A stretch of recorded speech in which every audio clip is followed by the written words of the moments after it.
অনেকে মধ্যবিত্ত আছেন, স্বল্প আয়ের মানুষ যারা প্রবাসে থাকেন, বাংলাদেশে থাকেন, চাচ্ছেন মিরপুরের একটা ভিআইপি জোনে একটা অ্যাপার্টমেন্টের মালিক হবেন, কিন্তু আপনি হয়তোবা খুঁজছেন, পাচ্ছেন না। আজকে আপনাদেরকে সেটারই সন্ধান দেব। একটা অ্যাপার্টমেন্ট কিনবেন, হয়তো রেডি অ্যাপার্টমেন্ট কিনতে গেলে আপনাকে 1 কোটি টাকার উপরে খরচ করতে হবে, তাও আবার একবারে হয়তোবা সেই টাকাটা আপনাকে ইনভেস্ট করতে হচ্ছে। আপনি যদি চিন্তা করেন যে এতগুলো টাকাও আমার নাই, আবার অ্যাপার্টমেন্ট কিভাবে পাবো কম টাকায় কিস্তির মতো করে, এরকম সুযোগ সুবিধা কিন্তু সবসময় পাওয়া যায় না। আজকে আমি যেখানে আছি, এই যে ভবনটা দেখতে পাচ্ছেন, আমি যে ভবনটাতে দাঁড়িয়ে আছি, এই ভবনটা একটা পুরাতন ভবন। এখানে এই বিল্ডিংটা ভেঙে নতুন একটা বিল্ডিং করা হবে।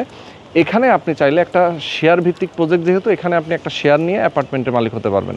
3 বছরে আপনার যে টাকাটা খরচ যেটা হবে সেটা আস্তে আস্তে করে আপনি পরিশোধ করবেন একদম কম টাকায়, মানে 40% কম খরচে আপনি এই অ্যাপার্টমেন্টটা পেয়ে যাবেন। অ্যাপার্টমেন্টের সাইজ হবে কমন সহ 1400 বর্গ ফুটের, এবং এটার লোকেশনটা কিন্তু খুব সুন্দর। মিরপুরের একদম ভিআইপি এলাকা যদি বলি, মণিপুর স্কুল আছে, সেই মণিপুর স্কুলের ঠিক সামনে, এবং এই যে বিল্ডিংটা, এটার ঠিক উল্টা পাশে কিন্তু আপনারা দেখতে পাচ্ছেন নৌবাহিনীর সাবেক সদস্যদের একটা বিল্ডিং আছে। আবার এই বিল্ডিংটা যারা করবেন তারাও নৌবাহিনীর সাবেক সদস্য। তার মানে এখানে আপনি নৌবাহিনীর সাবেক সদস্যদের সাথেই বসবাস করতে পারবেন। খুবই চমৎকার লোকেশন। এটা মিরপুর ইব্রাহিমপুর 14 নম্বর এলাকা, মণিপুর স্কুলের উল্টা পাশে, এবং পাশেই কচুক্ষেত ক্যান্টনমেন্ট। আপনি এদিক দিয়ে বনানী গুলশান যে কোনো দিকে আপনি যেতে পারবেন।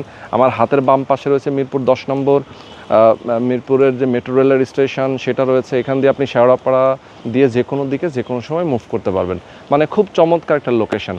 যারা এখানে আরও বিস্তারিত জানতে চান একটা শেয়ার প্রজেক্টে ইনভেস্ট করার জন্য, সেক্ষেত্রে স্ক্রিনে যে নাম্বার দেওয়া আছে এই নাম্বারে ফোন করবেন, বিস্তারিত জানবেন।